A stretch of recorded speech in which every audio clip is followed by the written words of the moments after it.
Hello दोस्तों, कैसे हैं आप लोग। उम्मीद करता हूं अच्छे होंगे। दोस्तों, आप ये जानकर हैरान हो जाएंगे कि जहां फाइनेंशियल ईयर 2016-17 में एसआईपी के थ्रू म्यूचुअल फंड में हम लोगों ने 43,921 करोड़ रुपए इन्वेस्ट किया था, जो आज साल 2023-24 में बढ़कर 1,99,219 करोड़ रुपए हो गया है। यानी 170% का ग्रोथ। इंडिया में अब ज्यादातर लोग एसआईपी के थ्रू म्यूचुअल फंड में इन्वेस्ट कर रहे हैं, क्योंकि म्यूचुअल फंड हमारे सेविंग्स को धीरे धीरे बढ़ाने का एक शानदार तरीका बन गया है, जो हमें अपने फाइनेंशियल गोल्स को पूरा करने का मौका देता है।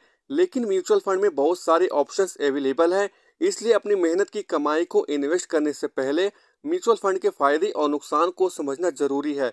वैसे तो म्यूचुअल फंड के कई फायदे हैं, लेकिन आज की इस वीडियो में हम बात करेंगे म्यूचुअल फंड के डिसएडवांटेज यानी नुकसान के बारे में, कि अगर आप म्यूचुअल फंड में इन्वेस्ट करते हैं तो आपको क्या क्या नुकसान हो सकता है। इसके लिए आपसे रिक्वेस्ट है कि वीडियो को लास्ट तक देखिए।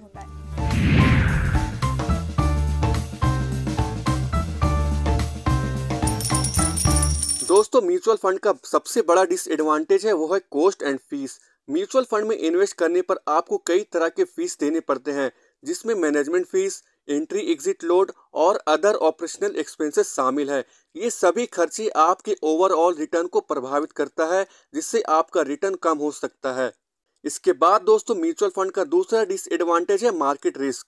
म्यूचुअल फंड में इन्वेस्ट करना बाजार के जोखिमों के अधीन है। ये बात आपने म्यूचुअल फंड के एडवर्टाइजमेंट में जरूर सुना होगा, जिसका मतलब है आपने जो इन्वेस्टमेंट किया है वो बाजार की कीमत के आधार पर ऊपर या नीचे हो सकता है। इसका मतलब आपका निवेश घट या बढ़ सकता है। इसके बाद म्यूचुअल फंड के परफॉर्मेंस की कोई गारंटी नहीं होना, ये तीसरा डिसएडवांटेज है। म्यूचुअल फंड पहले जिस तरह का परफॉर्मेंस किया है वही परफॉर्मेंस फ्यूचर में भी करे, इसकी कोई गारंटी नहीं है। अक्सर हम लोग उस म्यूचुअल फंड में इन्वेस्ट करना चाहते हैं जिसने पहले अच्छा परफॉर्मेंस किया है, लेकिन जिस फंड ने पहले अच्छा परफॉर्मेंस किया है वही म्यूचुअल फंड फ्यूचर में भी अच्छा परफॉर्मेंस करे, इसकी कोई गारंटी नहीं है। इसके बाद दोस्तों, म्यूचुअल फंड का सबसे बड़ा जो नुकसान है वो है लैक ऑफ कंट्रोल। इसका मतलब आपने जो म्यूचुअल फंड में इन्वेस्ट किया है उस पर आपका कोई कंट्रोल नहीं होता।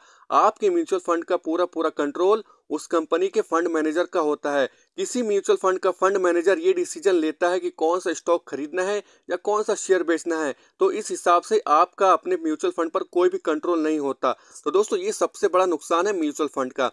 तो दोस्तों, ये है म्यूचुअल फंड के कुछ डिसएडवांटेज जिसे आपने जाना। वैसे तो म्यूचुअल फंड के कई फायदे हैं, लेकिन अगर आप फायदे और नुकसान दोनों को समझकर इन्वेस्टिंग करेंगे तो आप अपने फाइनेंशियल गोल को अचीव कर सकते हैं। तो दोस्तों, मुझे उम्मीद है कि अब आपको म्यूचुअल फंड के एडवांटेज और डिसएडवांटेज के बारे में पता चल गया होगा। अगर आप अपना पैसा म्यूचुअल फंड में लगाते हैं तो लॉन्ग टर्म में आपको फायदा ही होगा, ये इसकी पूरी गारंटी है। तो दोस्तों, आपको ये वीडियो कैसा लगा आप हमें कमेंट में बताएं। वीडियो अच्छा लगा तो प्लीज़ लाइक करें, कमेंट करें और चैनल को जरूर से जरूर सब्सक्राइब करें।